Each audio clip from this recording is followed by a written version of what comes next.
Bonjour à tous, dernier épisode de Demain nous appartient. Notre actualité du jour portera sur Demain nous appartient, 1616. Le ravisseur est capturé, Gilles devient fou et étrangle Sylvain. Les Philippines étaient considérées comme la compagne du jeune homme et de nombreuses rumeurs allaient bon train. Quoi qu'il en soit, quand Damien a vu la photo de cet homme, cela l'a fait réfléchir plus qu'autre chose. En fait, il s'agissait de son frère Charles et il n'avait aucune connaissance de son arrivée à Sète. Philippine explique à son fils que Charles est arrivé hier soir sans prévenir. D'ailleurs, ce dernier est arrivé à ce moment précis et a expliqué qu'il comptait profiter de leur sœur pendant qu'il était là. L'apparition de Charles rappelle beaucoup de mauvais souvenirs à Damien, des souvenirs de l'enlèvement de Violette, puis de l'explosion de sa famille. Gilles, couvert de bleu, a été hospitalisé. Il était quand même très inquiet pour Cécile car il ne donnait que la moitié de l'argent. Il explique à Karim ce qui s'est passé. Il a été agressé par un homme plus jeune que lui, âgé d'une cinquantaine d'années, et portant une cagoule. Cet homme a modifié sa voix.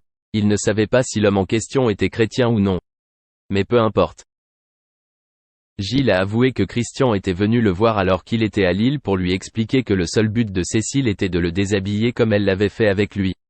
Gilles pouvait aussi apercevoir une camionnette bleue. Les indices recueillis et leur analyse ont conduit les policiers sur la piste des Émeric Jonot, qui avait un casier judiciaire mais peu de conneries. Mais ce qui a vraiment intéressé Karim, c'est que cet homme possédait un monospace bleu datant de 2000 et correspondant au tableau retrouvé sur les lieux de l'attaque de Cécile. Gilles, quant à lui, a reçu une enveloppe que quelqu'un lui avait laissée à l'accueil de l'hôpital. Dans cette enveloppe se trouvait une lettre exigeant qu'il paye la somme restante de 50 000 € dans les 48 heures. Pendant ce temps, Émeric est capturé. À son arrivée au commissariat, il affirme ne pas connaître Cécile et affirme même l'avoir kidnappée.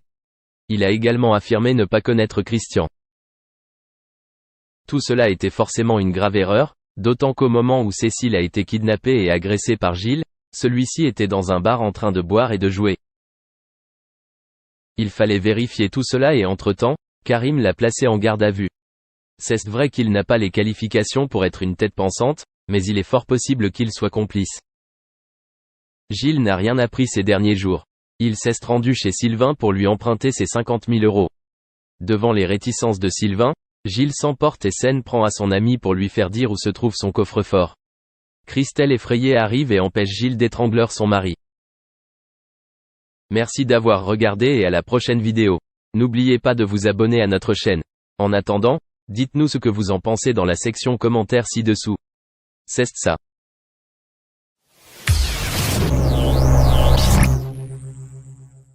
En 2007, Nathalie Marquet, l'ex-Miss France et Jean-Pierre Pernaut, l'animateur star se disait oui, 5 ans après s'être rencontrés pour la première fois lors d'un défilé à Paris. Ensemble, les deux amoureux ont eu 2 enfants, Lou, né en 2002 et Tom, né en 2003. Cependant, le couple mythique ne cesse d'afficher un soutien indéfectible. Et Nathalie Marquet l'a d'ailleurs prouvé en épaulant publiquement son époux dans sa décision de quitter la présentation du JT de 13h de TF1. Sur le plateau de Touche pas à mon poste, l'ancienne Miss France confirmait même le nouvel objectif de son époux.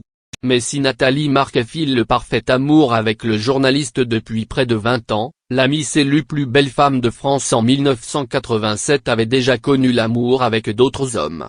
Et notamment Patrick Bruel. Une information révélée par Cyril Hanouna dans Touche pas à mon poste mardi 29 septembre.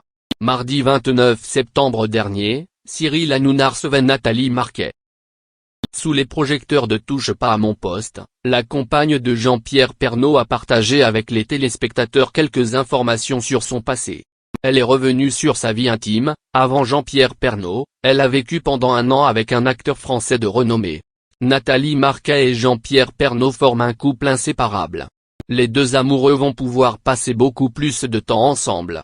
En effet, le présentateur de TF1 vient de prendre sa retraite.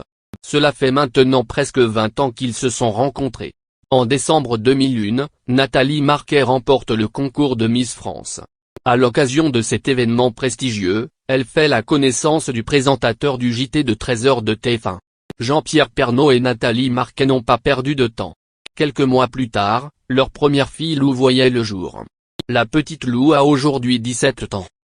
En 2003, Nathalie Marquet mettait au monde leur fils Tom, aujourd'hui âgé de 16 ans. Par contre, les deux amoureux ont attendu l'année